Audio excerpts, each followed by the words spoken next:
Good afternoon, welcome to today's vlog, Tuesday 13th of January. Hope you're all good. A couple of things before we get on to today. I was listening to the news this morning and it really winds me up. Some lefty think tank telling everybody that within 3 or 4 years there won't be any petrol stations selling diesel. Obviously one of these green electric fantasists. It's just utter ridiculous. As if they think every haulage company in the country and every van driver in the country is going to switch their vehicles to electric. These people do absolutely no research, basic research into these things. Forget vans, just trucks. If you want to buy a Scania Volvo top of the range unit, it's going to cost you now diesel about £150,000, a little bit less for the MANs, Renaults, DAFs of this world, but not a lot. If you want to buy an electric one, a friend of mine's runs a fleet, and middle of last year he inquired about an electric Scania. It was quoted just short of £400,000. We know with vans what the cost of a brand new diesel is against the cost of electric, and we know the problems of fill your diesel van up, you're going to get 500-600 miles out of it. Charge up your electric van, you're going to get 200 miles maybe if you're lucky.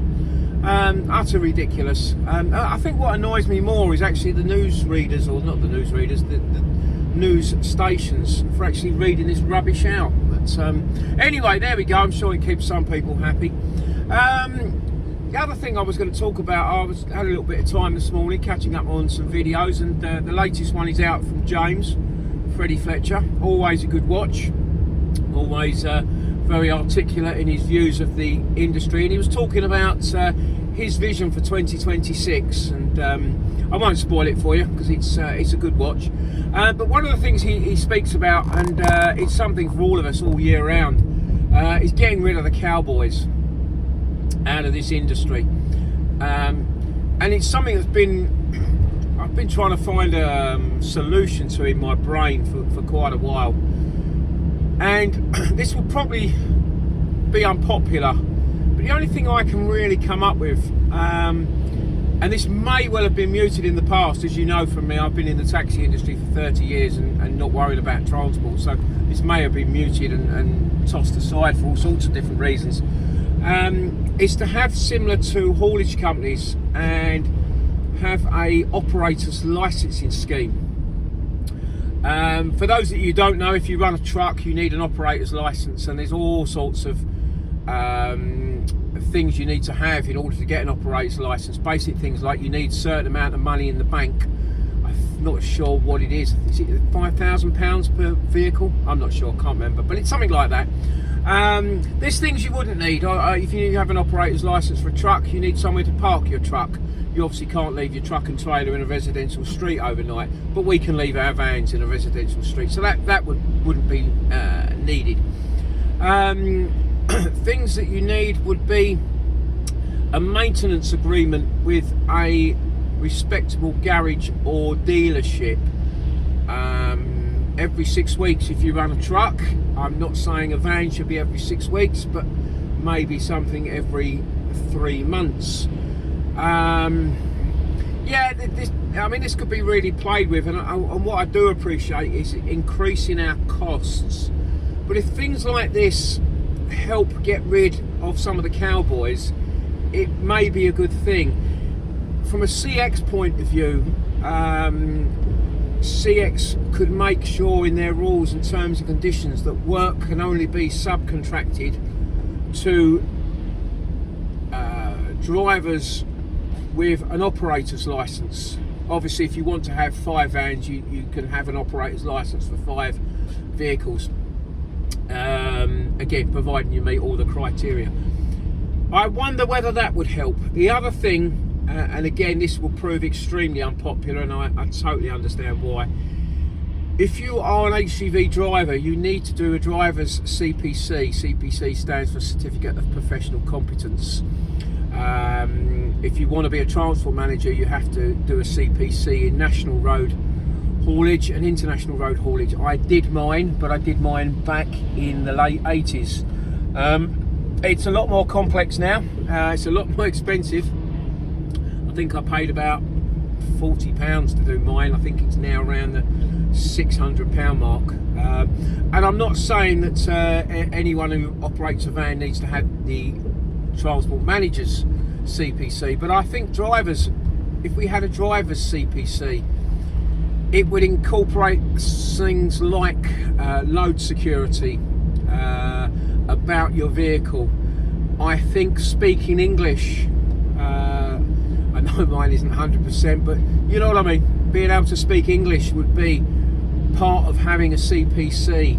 I hear murmurs and complaints sometimes from couriers saying that, you know, they've had issues with drivers that can't speak English.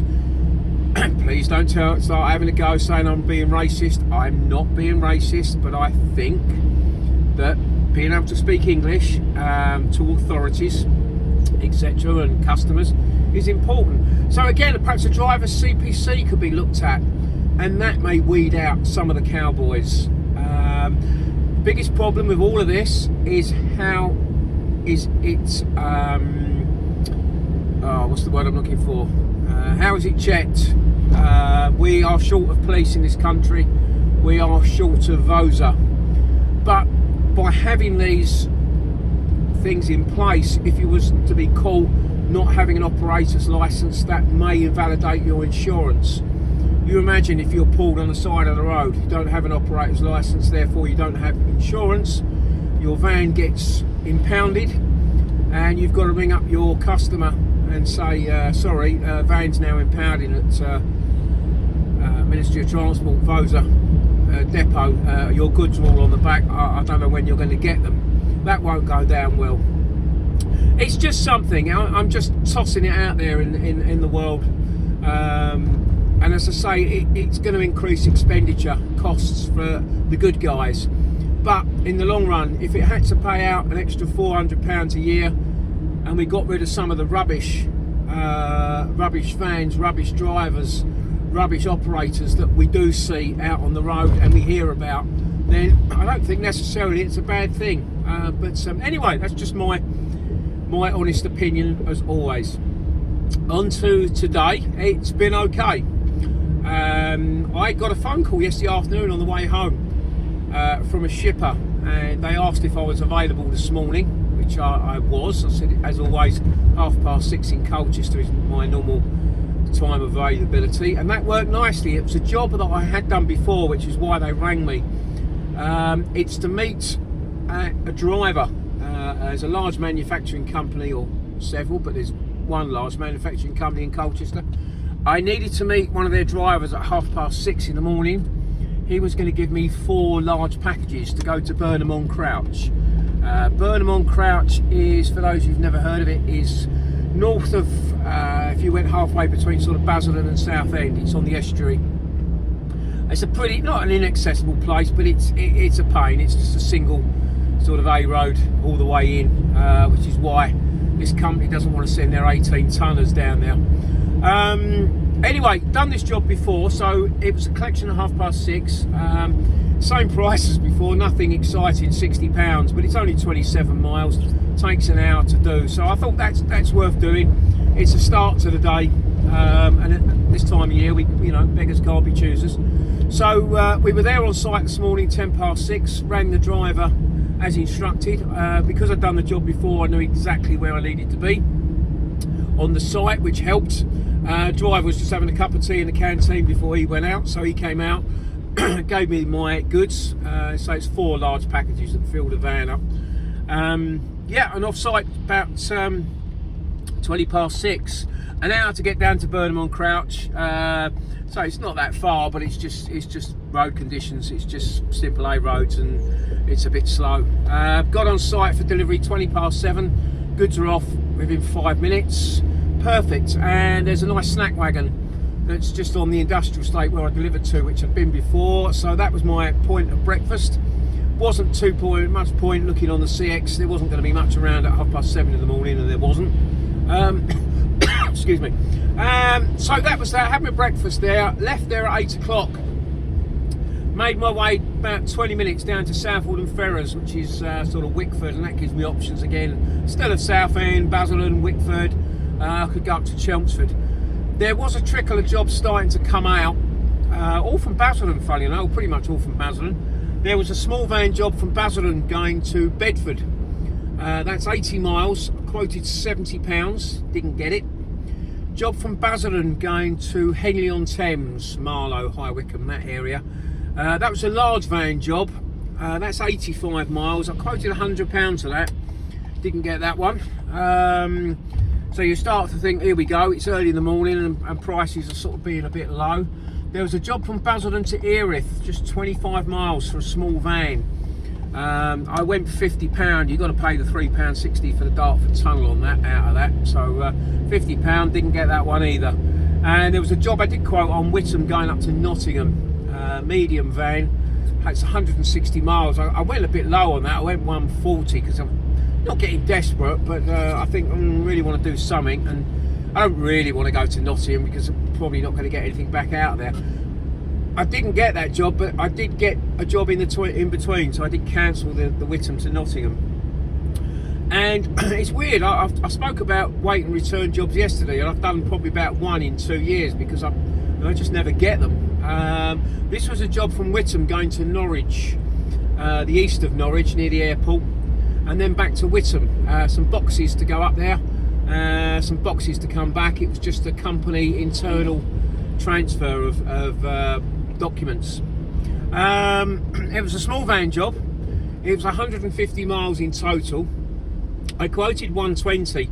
Again, a little bit lower than I would like, even for a wait and return job, but yeah, you know, I thought, well, that'll be a nice job because it's going to take 4 hours to do. It's going to take me into the middle of the afternoon and will end me in Whittam, which, to be honest, isn't too far, 45 minutes from home. And I got that job. It was at 12 o'clock. It was about 10:15 when I got it. So I made my way from where I was up to Whittam and just parked up in the big Tesco's at Whittam for half an hour. Made my way into the company at 11:30, half hour early. Thought I'd take a chance, but the stuff was ready. It was literally 2 boxes and some paperwork. 2 hours just under to get up to Norwich. Delivered it. Picked up my returns, which is about 8-9 boxes. Quick stop at McDonald's next door. Get myself some lunch. Just have a 10-minute break. Use the toilet there. I'm just on my way back down to Whittam now. Just coming outside of Norwich. And that's going to be it. I don't suppose there's going to be anything. Time I get there, it's going to be 3:30, 4:45. So I'll call it a day. So yeah, 2 jobs, £60 and 120, total 180. I'm happy with that, meets within my target. I'm not going to complain at all on a Tuesday in the second week of January. Not brilliant, but it's, you know, we've all got our standing expenses, and it's great sitting at home saying I'm not going to work cheap, but you still got your standing expenses and you do need to chip away at them. So I've chipped away at it today, and we'll see what tomorrow brings. Anyway, a little bit of a rant on today, but anyway, it's all done. Take care, hope you've been busy, and we'll go again tomorrow. All the best. Cheers, Paul.